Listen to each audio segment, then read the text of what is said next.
पायल जगजीत जी की तरफ देखती रह गई। उसके आंखों के कोरों से आंसू की एक बूंद लुढ़क गई।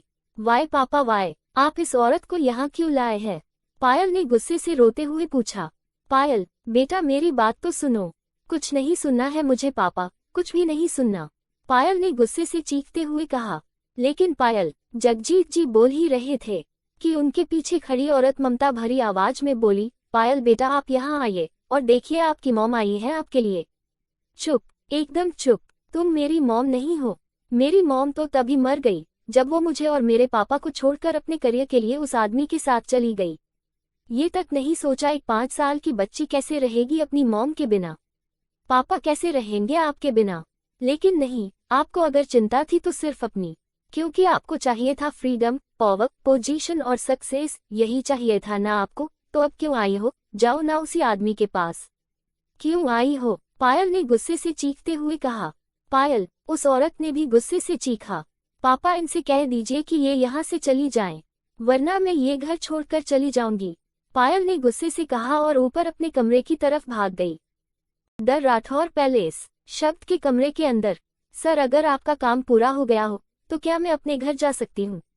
इशिका ने जैसे ही पूछा तो शब्द ने सर उठाकर इशिका की तरफ देखा। शब्द का काम लगभग पूरा हो चुका था और इशिका ने अपना काम बखूबी किया था, लेकिन रात बहुत ज्यादा हो चुकी थी, इसलिए शब्द ने कहा, सॉरी मिस इशिका, आप घर नहीं जा सकती। जी, मगर क्यों? इशिका ने चौंकते हुए पूछा। क्योंकि रात बहुत हो चुकी है और मुझे नींद आ रही है, मैं चला सोने, शब्द बोला और अपने बैग की ओर बढ़ गया। जी, आपका दिमाग तो ठीक है सर, वो तुम मुझे पागल समझती हो? इशिका ने जैसे ही कहा, शब्द ने गुस्से से पूछा। नहीं सर वो बात नहीं है, लेकिन मुझे अपने घर जाना है और आपको नींद आ रही है तो आप सो जाए, लेकिन मैं अपने घर जा रही हूँ। ओके सर मैं चलती हूँ, इशिका बोली और जाने लगी। नहीं तुम नहीं जा सकती हो, शब्द ने कहा और चुप हो गया, क्योंकि खुद उसे समझ नहीं आ रहा था कि वो उसे रोक क्यों रहा था। सर सॉरी मैं ये कहना तो नहीं चाहती, लेकिन आपको देखकर लग रहा है कि शायद आपके सिर पर कभी गहरी चोट लगी है, जो आपको समझ नहीं आ रहा कि आप बोल क्या रहे हैं। खैर मैं चलती हूँ, लेकिन प्लीज आप किसी अच्छे डॉक्टर से अपना इलाज जरूर करवा लीजिएगा। इतना कहकर इशिका जाने लगी, लेकिन इशिका की बातों ने शब्द का गुस्सा बढ़ा दिया था। शब्द ने इशिका की कलाई पकड़ी और उसे झटके से खींच लिया, जिससे इशिका शब्द के सीने से जा लगी। इशिका के दोनों हाथ शब्द के कंधे पर आ गए और शब्द का एक हाथ इशिका की कमर पर तो दूसरे हाथ ने इशिका की कलाई को पकड़ रखा था, और वो दोनों ही बहुत नजदीक थे, इतने नजदीक कि दोनों की सांसें एक दूसरे के चेहरे पर महसूस हो रही थी। इशिका शब्द की आंखों में देख रही थी और शब्द इशिका के। दोनों एक दूसरे को ऐसे देख रहे थे जैसे एक दूसरे में खो गए हों। तभी इशिका के फोन की रिंगटोन से वो दोनों अपनी सेंस में आए। शब्द ने इशिका को छोड़ दिया और इशिका ने अपना फोन देखा, जिसमें पायल का नाम फ्लैश हो रहा था। इशिका ने जल्दी से फोन उठाया। इशिका कुछ बोलती उससे पहले ही पायल चिंता और गुस्सा दोनों के मिले जुले भाव से बोली, इशिका कहाँ हो तुम? कब से तुम्हें फोन लगा रही हूँ, कुछ होश भी है तुम्हें? समय देखा है तुमने? 1:30 बज रहे हैं और तेरा कोई अता पता ही नहीं है। मैंने बोला था तुझसे कि ऑफिस से निकलना तो फोन कर देना, लेकिन नहीं किया। मैंने ऑफिस फोन किया था तो काका बोले कि तू 2 घंटे पहले ही ऑफिस से निकल गई है, और अब बता तू है कहाँ? मैं आ रही हूँ तुझे लेने, अभी और इसी वक्त। पायल बोल ही रही थी कि तभी इशिका ने फोन को स्पीकर पर कर दिया और शब्द की ओर गुस्से से देखने लगी, जैसे उससे ये सब सुना रही हो और कह रही हो कि ये सब तुम्हारी वजह से हो रहा है मिस्टर जल्लाद। शब्द भी सब कुछ सुन रहा था। फिर इशिका का फोन उससे लेकर बोला, पायल इशिका मेरे साथ है और बिल्कुल सेफ है, तो तुम्हें चिंता करने की जरूरत नहीं है, और वैसे भी रात के 1:30 बज रहे हैं, इसलिए इतनी रात को घर से निकलने की भी कोई जरूरत नहीं है।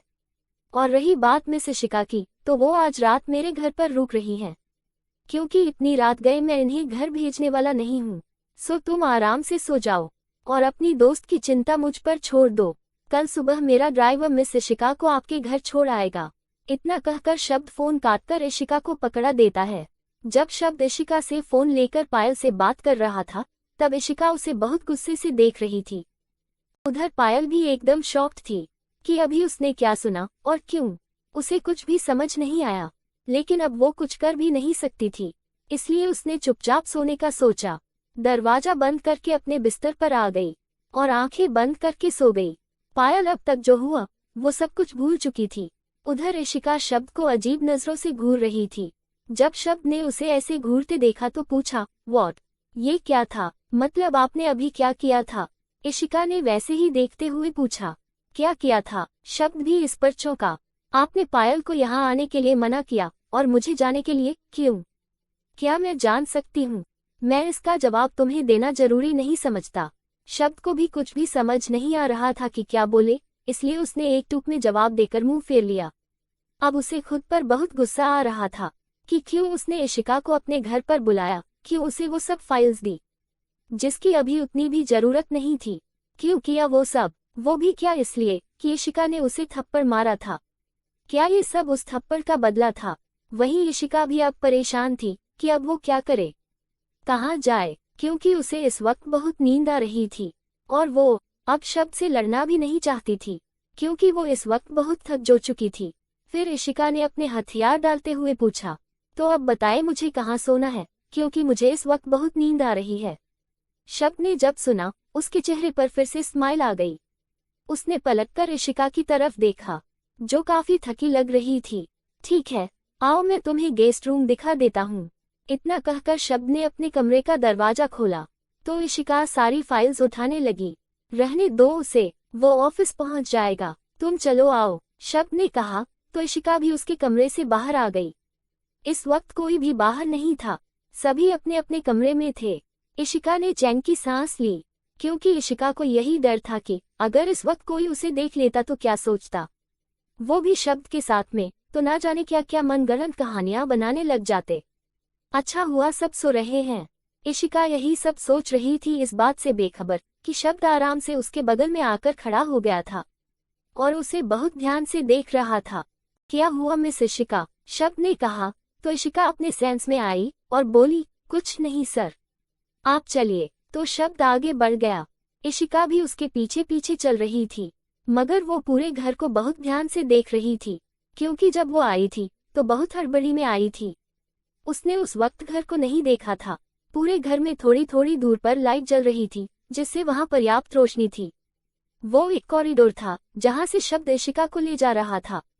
शब्द को अंदाजा था कि इशिका इस वक्त क्या कर रही है मगर शब्द कुछ बोला नहीं और न ही पीछे मुड़कर एक बार भी इशिका की तरफ देखा। तभी शब्द रुका और एक कमरे का दरवाजा खोल दिया। मिस इशिका, तुम इस कमरे में आराम कर सकती हो और हाँ, किसी भी चीज की जरूरत हो तो मुझे फोन कर देना, कहकर शब्द चला गया। इशिका अंदर आई तो पूरे कमरे को बहुत ध्यान से देख रही थी। सच में बहुत सुंदर था सब कुछ। इशिका उस कमरे की खिड़की के पास गई और उसे खोल दिया। चांद की रोशनी इस वक्त इशिका के ऊपर पड़ रही थी जिसमें वो और भी ज्यादा खूबसूरत लग रही थी, जैसे चांद ने उसके तेज को और बढ़ा दिया हो। फिर इशिका बेड पर आई और तुरंत ही सो गई। अगली सुबह इशिका का कमरा इस वक्त सूरज की धूप से नहाया हुआ था। वैसे तो इशिका सुबह जल्दी उठने वालों में से थी मगर कल इतने काम के कारण और देर रात से सोने के कारण उसे उठने में बहुत देर हो गई थी। इशिका की नींद तब टूटी जब उसका फोन बजा। फोन उठाकर देखा तो पायल का नाम फ्लैश हो रहा था। इशिका ने जैसे ही फोन उठाया तो इशिका के बोलने से पहले ही पायल बोली, इशी, तू निकली कि नहीं वहां से? पायल ने जैसे ही पूछा तो इशिका चौंक कर अपने आसपास देखने लगी। उसे अभी तक लग रहा था कि वो अपने घर पर है मगर पायल के सवाल पर वो पूरी तरह हिल गई थी क्योंकि सुबह के 9 बज रहे थे और वो इस वक्त किसी के घर पर थी। इशिका ने अपने दूसरे हाथ से अपने सिर पर चपत मारी और बोली, सॉरी पायल, वो मैं अब तक सो रही थी, तेरे फोन से उठी हूँ। अच्छा सुन, तू परेशान मत हो, मैं जल्दी से जल्दी आती हूँ। या फिर तू एक काम कर, तू अपना ऑफिस निकल जाना, मैं घर पर आकर कपड़े चेंज करके ऑफिस आ जाऊंगी। इशिका जैसे ही बोली पायल फिर झट से बोली, क्या तू अभी तक वहीं है? प्लीज जल्दी से निकल वहां से, वरना किसी को पता चल गया तो क्या सोचेगा। हाँ तू सही कह रही है, मैं जल्दी से यहाँ से निकलती हूँ, कहकर इशिका ने जल्दी से फोन को बेड पर फेंका और वॉशरूम चली गई और फिर फ्रेश होकर बाहर आई तो अपना फोन उठाया और शब्द को कॉल करने लगी मगर फिर रुक गई। वो करती भी कैसे, उसके पास तो उस जल्लाद का नंबर ही नहीं है। अब क्या करूं? सोचते हुए इशिका परेशान हो गई, लेकिन उसे जाना तो था, इसलिए खुद से बोली, चल इशिका, तैयार हो जा, अब कैसे भी करके घर तो जाना ही है। सोचते हुए इशिका ने हल्का सा दरवाजा खोला तो इतनी चहल पहल देखकर उसकी सांसें ही अटक गई। इशिका ने झट से कमरे का दरवाजा बंद कर लिया। अब क्या करूं? सोचते सोचते इशिका इधर उधर टहलने लगी, लेकिन फिर रुक कर, क्या कर रही है इशिका? ऐसे तो तू इस कमरे से बाहर ही नहीं जा पाएगी, लेकिन जाना तो होगा, चाहे छुप छुप कर क्यों न जाना पड़े। ये सोचकर इशिका ने दरवाजा खोला और बाहर निकल गई। फिर बचते बचाते किसी तरह सीढ़ियों की तरफ बढ़ने लगी कि तभी एक नौकर वहां से गुजरा तो वो जल्दी से पिलर के पीछे छिप गई।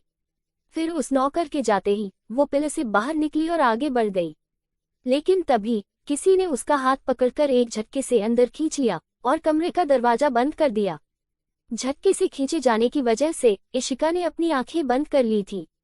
फिर जब आंखें खोलकर देखा तो सामने खड़े शख्स को देखकर हैरान रह गई, क्योंकि वो शब्द ही था जिसने इशिका को खींचा था।